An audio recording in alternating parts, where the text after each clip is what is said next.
Hello आप लोगों को। आज का 28 जून का एडिटोरियल हम लोग एक्सप्लेन करते हैं।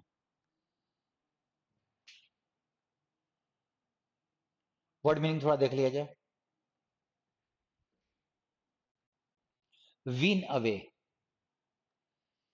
किसी को किसी काम से हतोत्साहित करके अलग करना। To make somebody gradually stop doing और यूजिंग समथिंग, मतलब किसी को किसी चीज से अलग करना, डिस्करेज करके, दूर हटाना। Trawl, to fish for something by pulling a large net with a wide opening through the water। आप लोगों ने कभी देखा होगा मछली मारने के समय में एक बड़ा सा जाल समुद्र में फेंकते हैं। वो जाल किसी छोटे नौका से जुड़ा होता है, फिर जाल को खींचते हैं, उसमें जितनी मछलियां आती हैं तो उसको हम लोग ट्रॉल बोलते हैं। उस शिप को ट्रॉलर कहा जाता है, छोटी वाली जहाज को जिसमें वो नेट बंधा होता है। यहां ये भर्ब है। पोच, पोच अधिकार नहीं है वहां पे शिकार करने का, तब भी हम लोग शिकार कर रहे हैं वहां पे। Illegal hunting. इंपाउंड, पुलिस के द्वारा, कोर्ट के द्वारा किसी चीज से, किसी से कोई सामान को जब्त कर लेना। To take something away from somebody so that they can not use it, that is confiscate, जब्त कर लेना सामान आदि। एप्रीहेंड, अरेस्ट करना। सर्व, एक मैंने वर्ड लिखा है, मेरे को आपको बताने का था। सर्व का दो मतलब होता है। एक मतलब होता है सेवा करना, और दूसरा मतलब आप देखो, to spend a period of time in prison, jail में समय बिताना, मतलब सजा के तौर पे कितने साल वो रहा है। सेंटेंस का दो मीनिंग, एक वाक्य, और नाउन के तौर पे दूसरा मीनिंग पनिशमेंट। तो सर्व सेंटेंस का मतलब उसको जेल में बिताना पड़ रहा है सजा के तौर पे। डिमार्केट, टू मार्क और एस्टेब्लिश द लिमिट, चिन्हित करना कि ये बाउंड्री यहां तक है, उसको डिमार्केट बोलते हैं। मैरीटाइम, कनेक्टेड विद द सी और शिप, समुद्र से जहाज से जुड़े हुए चीजों को मैरीटाइम कहा जाता है। एंड मेरीन कहा जाता है जो समुद्र या उसके जीवों से जुड़ा हुआ हो। समुद्र और क्रीचर्स और प्लांट्स दैट लिव देयर। सो समुद्र या उससे जुड़े हुए जीवों को, प्लांट्स को मेरीन, और समुद्र और उससे जुड़े हुए शिप आदि को maritime. Ranch, a large farm specially North America और Australia where cows, horses, sheep, मतलब एक ऐसा जो हम लोग के इधर में खटाल बोला जाता है, जहां पे मवेशी जीव रहते हैं, उनको रैंच नॉर्मली इंग्लिश में कहा जाता है। And device, to invent something new और new way of doing something, कोई नया चीज बनाना या किसी काम को नए तरीके से करने का आविष्कार करना, उसको डिवाइस कहा जाता है। देखिए, नेट डैमेज, अब उसने बड़ा अच्छा लिखा है। नेट का मतलब दो चीज हो गया, टोटल डैमेज, कंप्लीट टोटल, और नेट का एक और मतलब हो गया जाल, जिससे मछली पकड़ते हैं। इंडियाज फिश फॉक्स, जैसे कंट्री फॉक्स गांव के लोग, फिशर फॉक जो मछुआरे लोग हैं, must be weaned away from the bottom trawling. Bottom trawling मतलब कि मछली मारना जाल फेंक कर एकदम नीचे से, एकदम उनको यहां से थोड़ा हटाया जाए, वहां से उनको दूर किया जाए, डिस्करेज किया जाए कि वो ना करें। The resumption of fishing of India eastern coast, of का इस्तेमाल कोस्ट के साथ जब ऑफ लगता है ना, तो उस समुद्र तट के तट से उसी के दूरी पे उसको ऑफ बोलते हैं हम लोग। तो यहां पे बोल रहा है कि फिर से रिजम्पशन, रिज्यूम हो गया, शुरू हो गया मछली मारना ईस्टर्न कोस्ट पे, पूर्वी समुद्र के तट से, including the Palk Bay, after the annual 61-day ban on fishing. 61 दिन का फिशिंग बैन था, हर साल होता है, उसके बाद फिर से रिजम्पशन हुआ है। Has led to the death of a sailor from the Sri Lankan navy, उसमें श्रीलंका के नेवी का एक सेलर सैनिक का डेथ हुआ है। कैसे हुआ बता रहा है। The Sri Lankan navy had carried out an operation on June 25। उन्होंने एक अभियान किया था June 25 morning to chase away a cluster of Indian poaching trawlers. ऐसे समुद्र मछली पकड़ने वाले जहाज जो कि इलीगल हंटिंग कर रहे थे, उनके ग्रुप को भगाने का, मतलब वहां से खदेड़ने का।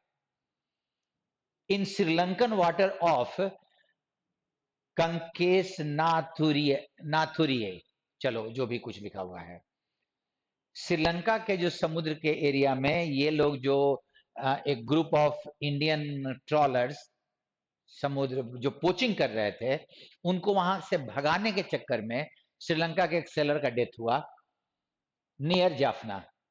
अ ट्रॉलर वेसल वाज इम्पाउंडेड। एक जहाज को जब्त किया गया। वेसल मतलब होता है ना वो वाहन टाइप का। एंड 10 फिशरमैन एप्रीहेंडेड, और 10 फिशरमैन को कैद किया गया। Of whom 8 were from Tamil Nadu and the rest from Andhra Pradesh. 2 Andhra Pradesh के थे और 8 तमिलनाडु के थे। There have also been several cases of Indian, Tamil Nadu particularly, fishermen dying also. पहले भी हुआ है कि बहुत सारे फिशरमैन मरे भी हैं तमिलनाडु के। The Tamil Nadu Chief Minister M.K. Stalin sought the intervention of External Affairs Minister S. Jaishankar. उन्होंने कहा कि अभी S Jaishankar external minister intervene करें, मध्यस्थता करें इन releasing the vessel and the man, जिनको वो कैद किया है उन्होंने, या फिर जो जहाज जब्त किया है उसको छुड़ाने में मदद करें, अपने मध्यस्थता करें। In his reply sent to the chief minister on Thursday, अपने रिप्लाई में जयशंकर ने क्या कहा, that Indian high commission had been seeking the early release of 34 fisherman in judicial remand. 34 fisherman जो रिमांड पे हैं, जुडिशियली कानून के तौर पे रिमांड पे हैं जेल में, उनके लिए हाई कमीशन काम कर रहा है, Sri Lankan high commission. And 6 others who were serving sentences, और 6 और लोग जो जेल में सजा काट रहे हैं। देखो, सर्विंग एंड देन सेंटेंसेस, जो जेल में सजा काट रहे हैं। दिस इज एन अपॉर्चुनिटी, ये अवसर है, अब एडिटर बोल रहा है, for the two countries to revive the negotiation process, कि दोनों देश आपसी संधि का प्रोसेस को शुरू रिवाइव करें। Exclusively to deal with the fisheries dispute, मछली मारने का जो विवाद है ना, उसको डील करने के लिए वो आपसी जो नेगोशिएशन है उसको रिवाइव, फिर से जगाएं। which became aggravated in the wake of the 1974 and 1976 bilateral agreements to demarcate their maritime boundary lines, कि इंडिया और श्रीलंका का समुद्र में कितने दूरी तक है वो जो डिमार्केट करना है बाउंड्री लाइन, वो 76 और 74 में जो एग्रीमेंट हुआ था, उसके बैकग्राउंड में, उस परिप्रेक्ष्य में ये चीजें बढ़ी हैं। मतलब श्रीलंका का इंडियन फिशरमैन का श्रीलंका में जाना, वहां से उन लोगों को चेज करना, ये सब बढ़ा है जब से श्रीलंका और इंडिया का समुद्री बाउंड्री सेट हुआ है। Mister Stalin has done well to remind mister Jaishankar, chief minister, उन्होंने रिमाइंड किया है जयशंकर को to convene a meeting of the joint working group last held virtually over 2 years ago। Joint working group India और श्रीलंका का, जो कि 2 साल पहले वर्चुअली ऑनलाइन हुआ था, उसको फिर से बुलाएं। कन्वीन करना मतलब बुलाना होता है, मीटिंग आदि बुलाने को। The acts of Indian fisherman crossing the international maritime boundary lines are clearly illegal. अगर इंडिया का फिशरमैन दूसरे देश के बाउंड्री लाइन को क्रॉस कर रहा है तो ये इलीगल तो है। Factors relating to protection of livelihood opportunity can not be delinked, लेकिन आजीविका का जो फैक्टर है कि वो आजीविका कमाने के लिए बाउंड्री क्रॉस कर रहे हैं, मछली मारने जा रहे हैं, उसको डिलिंक नहीं किया जा सकता है from the importance of preservation of maritime ecosystem. समुद्री इकोसिस्टम को बरकरार रखना है, उससे आजीविका कमाने की जो अपॉर्चुनिटी है उसको हम अलग करके नहीं देख सकते। A gradual replacement of bottom trollers, ये जो ट्रॉलर्स हैं, मछली मारने वाले जो व्हीकल्स हैं, वेसल्स, इनको रिप्लेस करना है।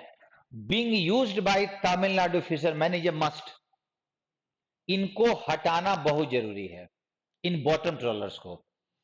But the fisher folk require time to prepare for diversification, लेकिन मछुआरों को समय चाहिए होगा कि वो इसको हटाएं, क्योंकि हटाने के बाद क्या लाएंगे, कौन से नौका या शिप ले आएंगे, यूज करेंगे कैसे। Deep sea fishing, marine cage farming, seaweed cultivation and processing and sea ranching, ये कुछ तरीका है जो मछली मारने से अलग का पार्ट है, उसकी जगह पे कर सकते हैं। अब वो फिशरमैन लोगों को पता होगा। The experiences of the deep sea fishing project, ये जो नया टाइप का जो फिशिंग प्रोजेक्ट है डीप सी, उसका जो प्रोजेक्ट का जो अनुभव रहा है, being executed by the union and Tamil Nadu government, जो तमिलनाडु और यूनियन गवर्नमेंट मिलकर कर रही है, are clear enough to conclude, इसका जो एक्सपीरियंस है वो एकदम स्पष्ट है कि हम ये कंक्लूजन निकालें कि इट इज ए फेलियर, ये सफल नहीं हुआ है। After nearly 7 years of implementation, 7 साल से डीप सी फिशिंग का प्रोग्राम इंप्लीमेंट किया गया है। Only 61 deep sea fishing vehicles, सिर्फ 61 ऐसे जहाज डीप सी फिशिंग वाले have been handed over to beneficiaries, जो लाभार्थी हैं उनको सिर्फ अभी तक 61 जहाज ही उपलब्ध कराया गया है, विथ 19 मोर अंडर कंस्ट्रक्शन, और 19 अभी बन रहे हैं। It would be thoughtful if the union government, ये जरूरी होगा, थॉटफुल होगा, विचार से भरा हुआ कोई स्टेप होगा कि यूनियन गवर्नमेंट क्लब्स वो जोड़े, क्लब करना मतलब जोड़ना। द प्रोजेक्ट विथ, प्रोजेक्ट को किसे जोड़े, with an all India programme where the unit cost of a deep sea fishing vessel is 40 lakh higher, जहां पे एक वेसल का दाम 40 लाख रुपया ज्यादा है। कितना है अभी आगे देखना कहीं मिल जाए। At least to get a better response even at this stage, the unit cost of a deep sea fishing vessel under the central state project is 80 lakh, और अभी 1 करोड़ 20 लाख, 40 लाख ज्यादा है। New Delhi and Colombo can device additional schemes, Sri Lanka और India दोनों मिलके वो बनाए नए स्कीम्स भी अलग अलग वाले, to help the northern provinces fisherman even more, कि जो नॉर्थ के जो मछुआरे हैं उनको ज्यादा हेल्प मिले। But what is more important is that the two countries representatives of the fishing community, fishing community के रिप्रेजेंटेटिव्स, प्रतिनिधि, दोनों देश, and officials from Tamil Nadu and the northern province should meet soon to find a way out of the dispute. ये सारे लोग जल्दी मिले कि श्रीलंका और इंडिया के बीच में वो पानी को क्रॉस करने के चलते मछुआरों के जो विवाद पैदा हो रहा है उसको जल्दी सॉल्व करें। ये टिपिकल मैंने ले लिया था, मेरे को पता था कि एक हम लोगों का आम लोगों से मतलब नहीं है, लेकिन इसी मोड का एक कंप्रीहेंशन हिंदू से नहीं आया था, वो कहीं और से होगा। एक कंप्रीहेंशन बैंक के पीओ में पूछा था, सेम इसी मोड का। जब मैंने पढ़ा ना तो मुझे पता चला कि अगर किसी को ये वाला पहले से पढ़ा हुआ होता तो वो बहुत आसानी से बन जाता तुरंत में, और लोगों ने बनाया था अच्छा से। तो आप ये सोचो ना कि कौन से पैसेज को लेके वो कंप्रीहेंशन के शक्ल में डालेगा, कहां से लेगा, ये नहीं। लेकिन अगर आपका टॉपिक पढ़ा हुआ है तो अगली बार इससे जुड़ा हुआ चीज, इससे जुड़ी हुई चीजें आप अगर देखोगे तो वो समझने में आसान आसान रहेगा। आई होप कि आपको वर्ड्स भी मिले होंगे, आपने मेरे साथ पढ़ा भी होगा। हम लोग अगला एडिटोरियल मुझे लगता है कि बुधवार को आपको मिलेगा। 2 दिन के लिए मैं एब्सेंट हो रहा हूँ। बुधवार को आपको मैं नया एडिटोरियल दूँगा। Thank you to all of you. या फिर ऐसा सॉरी, हो सकता है कि मंगलवार को मिल जाए, लेकिन मोस्ट प्रोबेबली बुधवार को मिलेगा। जब भी मिलेगा आपको नोटिस आ जाएगा। Thank you to all of you. See you then.